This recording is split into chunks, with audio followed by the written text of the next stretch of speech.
Welcome to the Explainer. If you are sitting the Cambridge Mathematics exams, whether that is the IGCSE 606 or you're tackling related syllabus papers like the 0580, 4024, 4037, or the 4040, you already know the feeling. Stepping into that exam hall can feel exactly like stepping into a boxing ring under the bright lights. The pressure is on, the clock is ticking, and your ultimate opponent, the absolute heavyweight champion of the additional mathematics syllabus, is kinematic graphs. It's an intimidating topic because it's not just one skill. We're talking about the ultimate, complex combination of calculus, algebra, and graphical analysis all rolled into a single, high-stakes question. But today's strategy for this explainer is simple, and it's going to change how you approach these papers forever. Float like a concept, sting like evidence. It is all about the jab, the cross, and the hook of your answer combinations. We are going to deconstruct exactly how the Cambridge examiners think, how they award points, and how you can systematically knock out any kinematics question they throw at you. I'm going to guide you through a highly tactical blueprint that takes your raw mathematical knowledge and transforms it into an unstoppable evidence-based argument. So let's get ready to step into the ring. Right, here it is, the core opponent for today's session. Take a good look at it. We are given a specific cubic equation where displacement, which we call S, equals 3t cubed minus 10t squared plus 4t plus 8. Now listen closely, because this exact type of cubic kinematics problem is practically guaranteed to make an appearance in every single Cambridge examination series. They love this question. But what is really fascinating about this specific challenge is the brutal combination of requirements. You aren't just being asked to solve for a single isolated value. Oh no, you are being asked to sketch three entirely different graphs: a displacement time graph, a speed time graph, and an acceleration time graph. And to make it an even higher stakes challenge, you are given a very strict boundary condition. Your graph must only exist where t is between 0 and 3. If you walk into this problem without a structured, bulletproof attack plan, this cubic function will absolutely corner you. But when you actually understand the mechanics beneath the numbers, sketching these curves goes from being terrifying to becoming a totally predictable, highly rewarding sequence of steps. Let's look at how candidates usually approach this exact question and why so many of them lose massive points right out of the gate. I want to introduce you to two very different students who are sitting the exact same exam today, Alex and Sam. Let's look at their flawed approaches first, because you might just recognize some of these habits. First, consider Alex. Now, Alex is actually brilliant at math, but in the exam room, panic sets in. Alex completely overloads the answer space with a chaotic, unorganized mess of raw mathematics facts. There's absolutely zero analysis. The page is just a sea of numbers scattered everywhere with no logical flow and no explanation. Then we have Sam. Sam's problem is different. Sam rushes. Sam reads the command word sketch, but in his head, he translates it to plot. So Sam ends up plotting 20 individual precise data points, wasting precious minutes of exam time and entirely missing the command word requirements. Both of their exam papers come back covered in the examiner's red ink. Why? Because they lacked a cohesive strategy. On the flip side of this, we see the perfect approach, the method mark strategy. This is the exact strategy where those devastating red marks transform into beautiful green check marks. You see, the Cambridge mark scheme isn't just blindly looking for the final answer. It is specifically looking for a systematic, logical progression. It wants to see the specific combinations you are throwing to break the complex problem down into manageable pieces. So what exactly is this method mark strategy? In Cambridge terminology, a method mark, which you'll see on mark schemes as an M mark, is awarded for applying a correct mathematical method to a problem. And here's the best part. You get this mark even if you make a tiny, silly arithmetic slip later on. It is the ultimate safety net. But, and this is a massive but, you only get it if you actually show your evidence. Think of it as applying the Peel framework to mathematics. You might know Peel from English class, but it works here too. Point, evidence, explanation, link. Your point is the kinematic state you are analyzing. Your evidence is your clear, line-by-line working out. Your explanation is the correct use of those command words and formulas, and your link ties it all directly back to the graph you are actively sketching. Top students structure their answers so that the examiner literally cannot help but give them marks at every single step. Before we continue, subscribe to our YouTube channel, Ace the Exams, at acetheexams_IGCSE to excel in your Cambridge examinations. Click that subscribe button and hit the bell icon right now. Okay, let's look at exactly how we generate that undeniable evidence for our cubic equation. The absolute beauty of this framework is how seamlessly these different kinematic states connect to one another. This cable brilliantly illustrates your primary offensive combination in the ring. This is your jab, your cross, and your hook. Your starting point, your jab, is displacement. That's the given equation. To get from displacement to velocity, you must perform the first derivative with respect to time.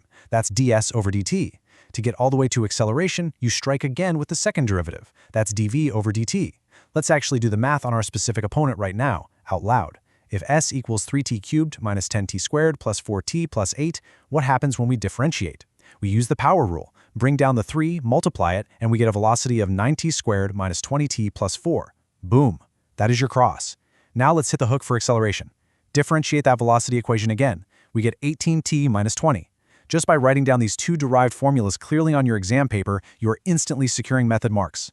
You have tangibly shown the examiner that you understand the crucial cross-topic connection between kinematics and calculus. This table isn't just a guide, it is your fundamental roadmap, because if you don't perform these operations correctly right here, the graphs you attempt to sketch later will be completely fabricated. Now, you might be sitting there wondering, why does the Cambridge 60606 syllabus put such an incredibly heavy emphasis on sketching these specific graphs? It is because this exact task strictly targets two high-level cognitive domains, application and analysis. The examiner doesn't just want to know if you can mechanically recite the power rule for differentiation like a robot. They want to test if you can successfully apply that abstract rule to a real physical context, like a particle moving along a straight line, and then visually analyze the causal relationships. Think about it. When acceleration is exactly 0, what is happening to the speed on your graph? It's at a stationary point, right? A maximum or a minimum? When velocity is exactly 0, what is happening to displacement? The particle is physically changing direction. Sketching these three graphs is the ultimate visual proof that you deeply understand these dynamic causal relationships. You are translating abstract algebra into a physical, geometric reality on the page. And let me tell you, demonstrating this exact level of analysis is what mathematically separates the top-tier A-star grades from the rest of the pack. So how do we translate all of this high-level understanding into a highly actionable, step-by-step strategy that you can use under pressure? We use this 5-step mathematics success blueprint. This system guarantees you hit every single requirement. Step 1. Deconstruct the question. You need to read every single command word carefully. Step 2. Extract the relevant data and the boundary constraints. Step 3. Select the analytical framework, which, as we just saw, is calculus and differentiation in our case. Step 4. Execute the math with crystal clear mathematical notation. And finally, Step 5. Present your final answer following strict Cambridge conventions. I want you to imagine our two students, Alex and Sam, trying this approach right now. Instead of panicking or rushing blindly into plotting points, they are taking a deep breath and systematically applying this framework.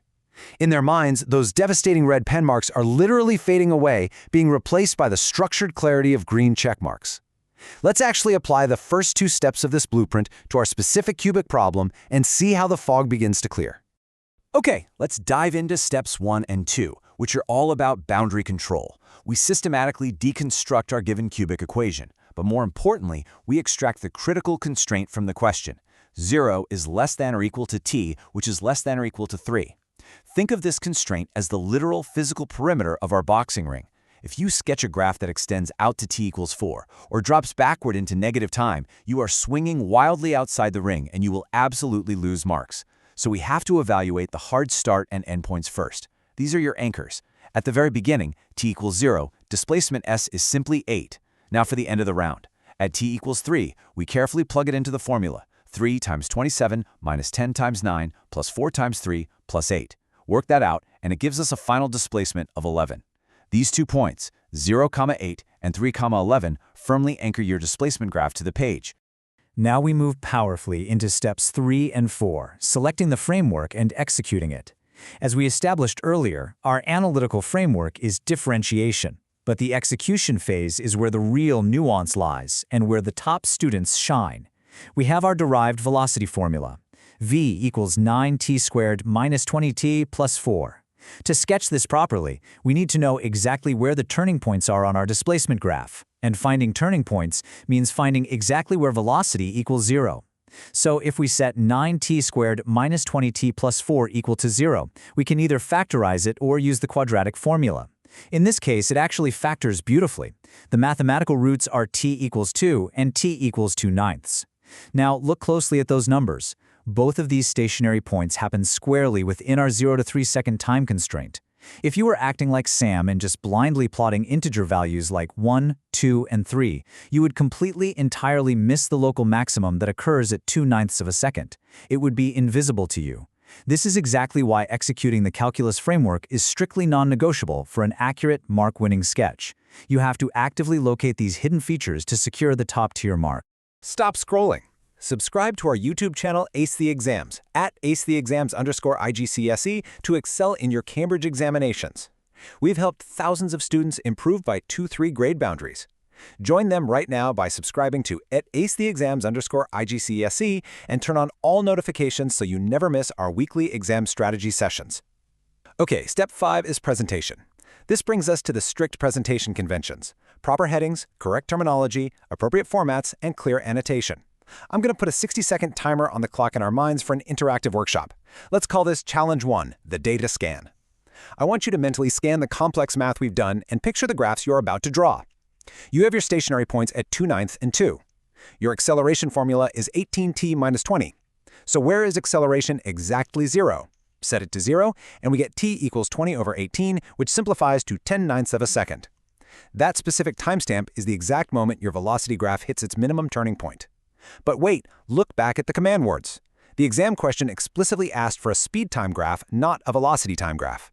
Velocity is a vector. It can be negative, but speed is a scalar. It is strictly the absolute magnitude of velocity. This means that the section of your velocity parabola that naturally dips below the x-axis between 2/9 and 2 seconds must be physically reflected upwards in your final sketch. If you miss that crucial reflection, you violate the correct terminology of speed and you drop the marks.